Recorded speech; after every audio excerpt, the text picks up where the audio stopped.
Ada Mbak Yani, apa kabar Mbak Yani? Baik. Alhamdulillah.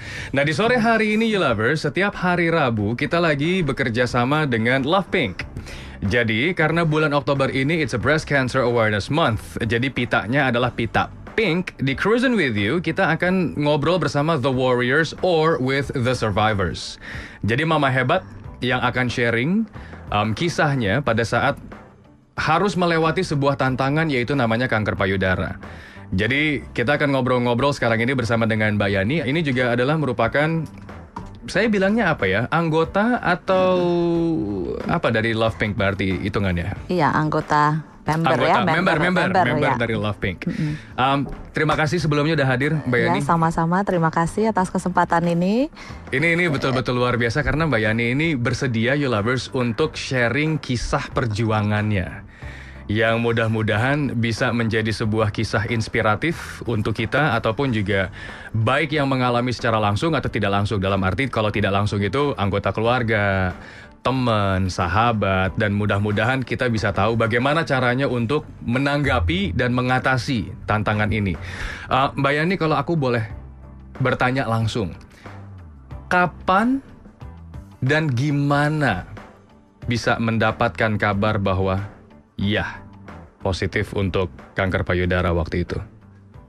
Oke, saya ini ya refresh kembali. Yes. Awal mulanya itu pada bulan Juni 2014 saya. Juni 2014. Baru tahun ini ya. Setiap bulan kan wanita kita periksa payudara sendiri itu sudah saya lakukan karena saya kerja di lingkungan rumah sakit, jadi tahu ini ya setelah seluk sadari ini ya. Jadi pas Juni itu pas malam hari baru kerasa senut awalnya itu, terus terasa benjolan di sebelah kanan payudara sebesar kurang lebih 2 cm.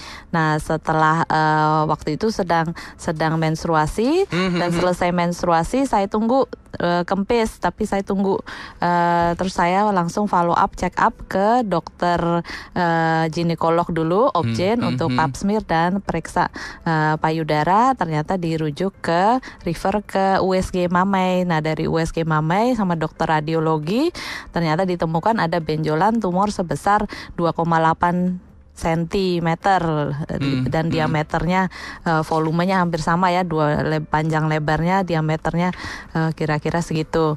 Terus jadi dirujuk ke dokter bedah onkologi. Nah itu berapa hari kemudian saya ke bedah onkologi, disuruh mamografi dan toraks dan persiapan buat operasi gitu.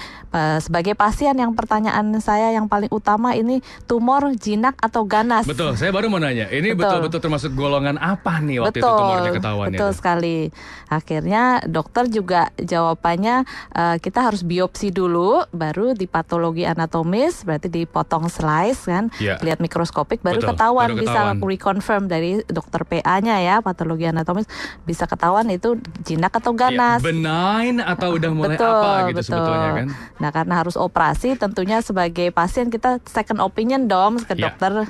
Saya cari dokter RSCM ya kan, rujukan nasional.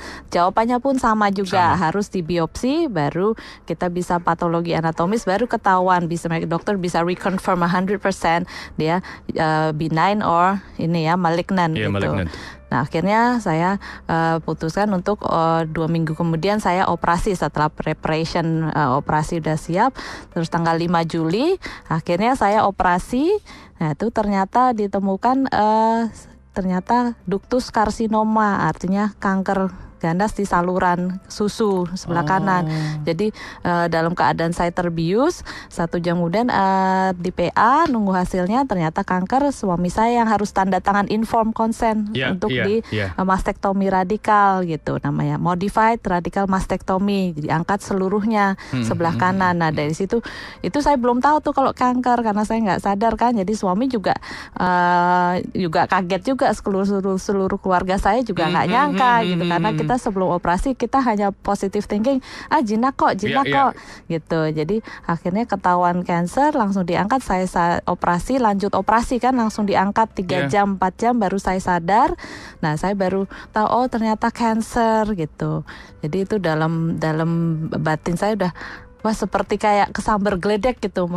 Excuse me for asking, survivor or warrior sekarang? Sekarang warriors karena belum 5 tahun, karena saya baru terdeteksi Juli 2014. Nah itu masih baru selesai kemoterapi 4 kali, dan minggu ini saya baru tadi pagi sebenarnya saya baru dari RSCM untuk lab test untuk periksa cancer marker, dan minggu depan mau USG abdomen, dan selanjutnya CT scan toraks dan lain-lain. Dan saya udah mulai balik kerja Senin kemarin. Saya anggap cancer nih ya, mungkin saya positive thinking ya, saya anggap ringan, jadi semuanya enteng gitu, semua berjalan lancar gitu. Itu yang saya selalu selalu heads off, angkat topi dan amaze luar biasa gitu. Kalau dari Mbak Yani sendiri, apa sih yang perlu kita lakukan nih untuk meningkatkan kesadaran kita, termasuk saya sebagai seorang suami gitu ya, mengenai hal ini, kanker payudara ini? Ya, pertama semua saya himbau, semua wanita maupun pria, kita ada periksa payudara sendiri ya, deteksi dini, betul. Ya, yang kedua, bila ketahuan atau hal-hal yang tidak seperti biasanya, teraba benjolan, segera konsultasikan ke dokter. Nah dari situ saya sarankan ikutin medis ya. Kalaupun mau menjalankan alternatif ya itu boleh, tapi sambil berjalan, utamakan medisnya sambil berjalan gitu.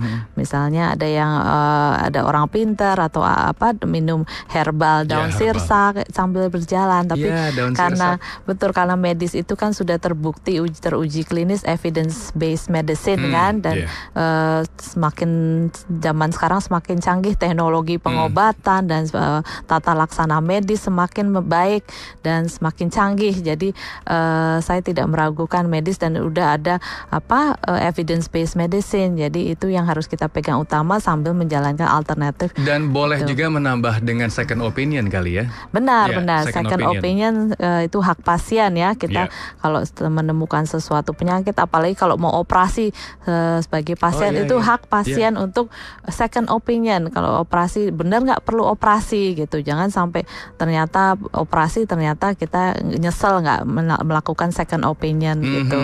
UFM 94,7